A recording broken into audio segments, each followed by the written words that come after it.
I originally thought, from a gaming perspective, because I love games, and and I play way too many of them, and so, I mean, like on the iPhone, honestly, or the iPod Touch, or actually back in the days, pre-iPhone, big mobile gamer, and I thought, man, it's going to transition really well to the iPad, and I found actually that this is personal, right? So I'm saying the weight of the iPad kind of bugged me after a while, and I found that we actually did this game called Robot Unicorn Attack for Adult Swim.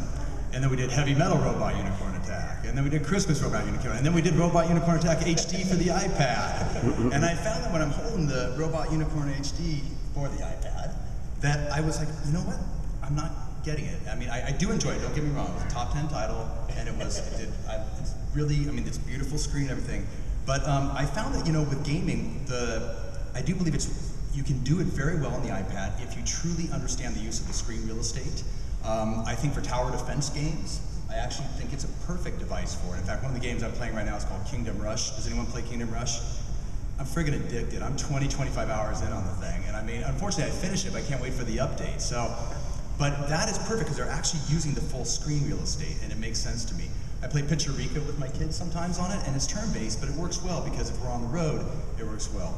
But I will say that there's a reason why we launched an e-publishing division, because that seemed to be the most prominent reason of what we thought would be the best use of this device. And I've just been really impressed. Some of my favorite ones are the War in the Pacific from DK. I like Civil War Today as well from you guys. Really well done. And I love the stuff we've done for Random House too. And I mean, because it actually made us, it was a time for us to think a little bit differently about the book and reference content. So that category alone is really exciting to me. So Calvin, I know that Calvin believes that,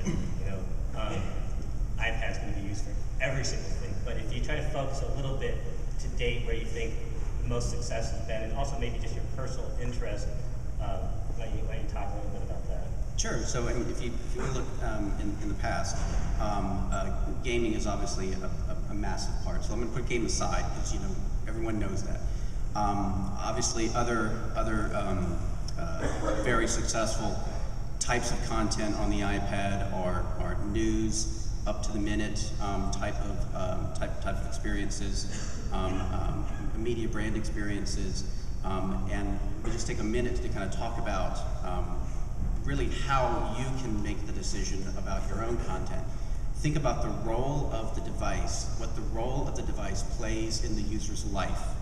So there's a role that this plays in my life, and there's a role that the iPad plays in my life. And if you're trying to make a decision about is the content that I have, that I own, that I license, publish, whatever it is, where should I go? Should it go iPad? Should it go phone? You can really get sidetracked by looking at a lot of stats of installed base of devices and whatnot. Really start looking into the role of the device and then how your content fits into their life. So, for example, I will launch this. I carry this everywhere I go. It's the first thing I touch in the morning, the last thing I touch at night. I like to say that iPhones and phones like the iPhone are from boardroom to bathroom. You literally never disconnect with them, and you use them everywhere. Let's be honest, we use them everywhere. An iPad is a little bit different versus the iPhone, where you're usually in motion, many times standing, your body is moved forward. You hold it with one hand and you navigate it with the same hand, your thumb being the main navigation tool, and you probably hit that home button about 150 to 250 times a day if you're an average person. And you use this now to make phone calls. About 6% of your usage is using this for phone calls. 65% is third-party apps, and the rest is email and text. This guy over here, you use usually like 2 to 10 times a day. You're usually seated. You're usually in a reflection, strategic thinking mindset versus kind of like a fight or flight type mindset. And this is where you're making deeper decisions. You're reflecting. You're many times relaxing. So many times this is your me time.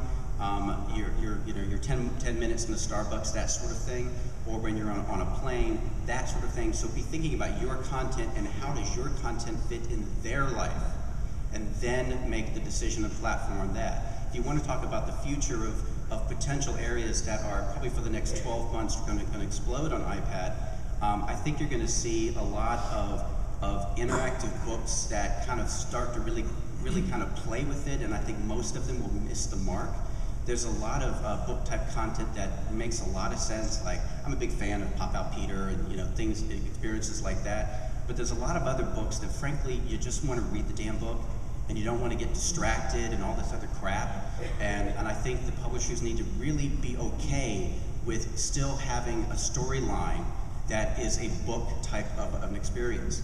Broadcast media is a huge opportunity for iPad. Both primary and secondary screen apps for the next 12 months is going to kind of reinvent our relationship with television and reinvent our relationship with broadcast media. And I can go industry to industry, but I don't want to bogart all the time. All right. So Randy, you know, you mentioned sort of